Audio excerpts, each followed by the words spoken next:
DTN senior analyst Darin Newsom is our corn and soybean market analyst this week. It's been a newsworthy couple of weeks for oil and gasoline. First, the Environmental Protection Agency finalized its 2017 requirements of the Renewable Fuel Standard, setting a 15 billion gallon mark for conventional ethanol. Second, the Organization of the Petroleum Exporting Countries, or OPEC, reportedly reached a deal to limit output. That sent prices soaring early Wednesday. We talked with Darin Wednesday afternoon and began by asking about implications of a possible production cut. The biggest implication to me is just to see how long this actually lasts. We saw a $4 plus rally in the market on Wednesday, shortly after the announcement was made. And, everything's all excited. The headlines came out, the computers kicked in, the buying went crazy. It tried to carry over into some of the other commodity markets, but the rest of them just realized it just had nothing to do with them. So, we haven't done, it hasn't created any huge changes on the long-term charts. And a few months down the road, it'll be interesting to see how many of these competing countries are actually living up to these new agreements or these new production cuts. I'm obviously facing it with a little bit of skepticism. I don't know that it's going to last. It could. If it does, crude oil is going to probably get back up in the 50s. And, that could certainly help out some commodity sectors, but probably not going to have a huge effect on many others. The RFS news on corn and soybeans, or at least the resulting impact from biodiesel and ethanol, do you think that has a big impact on the market, or could it have a big impact on the market? The biggest thing is that it shows that we still have solid demand. Something that we have to have. We have to have that constant demand, which is ethanol for corn. At this time when we continue to increase production, we have to have, export demand is iffy. Feed demand comes and goes. It looks like we're on the upswing with that again.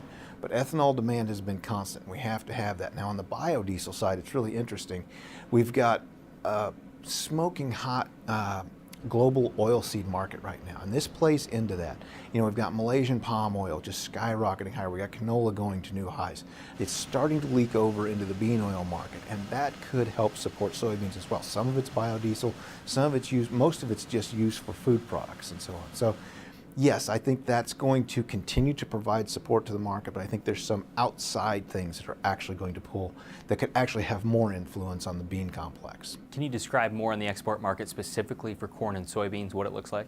Right now, it's running really strong. We're running well ahead of expectations on sales and on shipments. So for total sales, for both corn and soybeans, we're running well ahead of what USDA's projected in November.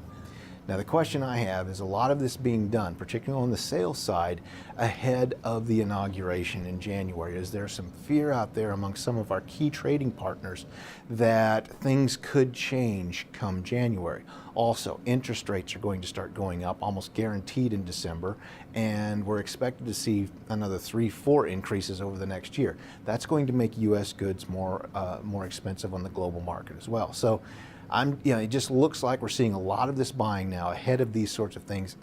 I'm interested in what happens to our sales once we've come and gone, once December's come and gone, once January's come and gone, if we don't fall off the map at that point. And that would certainly be the time that South America comes back into play. That's the biggest thing, yes. South American crop, late February, early March is when it's going to be ready and start to come in and start to become a factor in the global export market.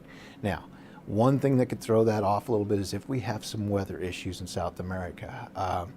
Planting, from the last numbers I saw, is going along.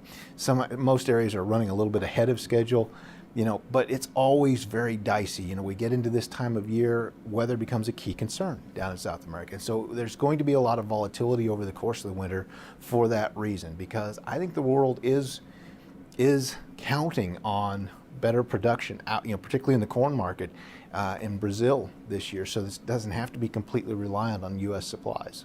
Tell me what your price forecast looks like for corn and soybeans. It's difficult. As a technical analyst, if I throw out the fundamentals and say, if I just look at the long-term charts, it looks like we've got some room to go up. theoretically soybeans could get to 11. If soybeans get to 11, it would make sense that we could push, $4 and beyond in corn. Fundamentally, there's no way you can make those arguments. They probably shouldn't be priced where they are right now. Around the $10 mark in soybeans, and upper threes in corn might be the best that it can do. So I think it's going to lead to a very interesting winter. This price relationship between corn and soybeans, I think it's going to reset what we're looking at for acreage next year.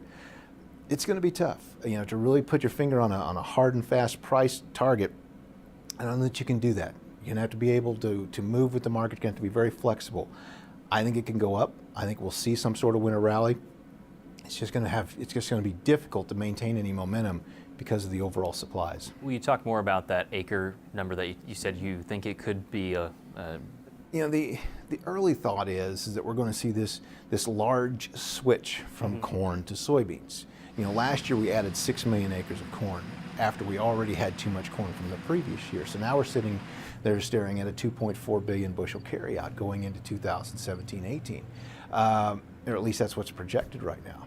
So now the talk is that we're going to back corn off 3, 4, 5 million acres, and we're going to add 3, 4, 5 million acres to soybeans, and possibly even pull some wheat acres over into soybeans. All of this is very possible, but if we start adding 5, 6 million acres to soybeans next year, at a time when we already supposedly are going to have large ending stocks, I don't buy that, and South America is supposed to have record crops, it's going to be tough for soybeans in 2017. Again, that's a lot to have play out. We saw this same scenario last year, and it didn't happen. So all this early talk that we're going to see this huge switch from corn to soybeans, let's see how it plays out, because what we've proven year in and year out is that the U.S. likes to grow corn. Until proven otherwise, I think we're going to probably stick with that.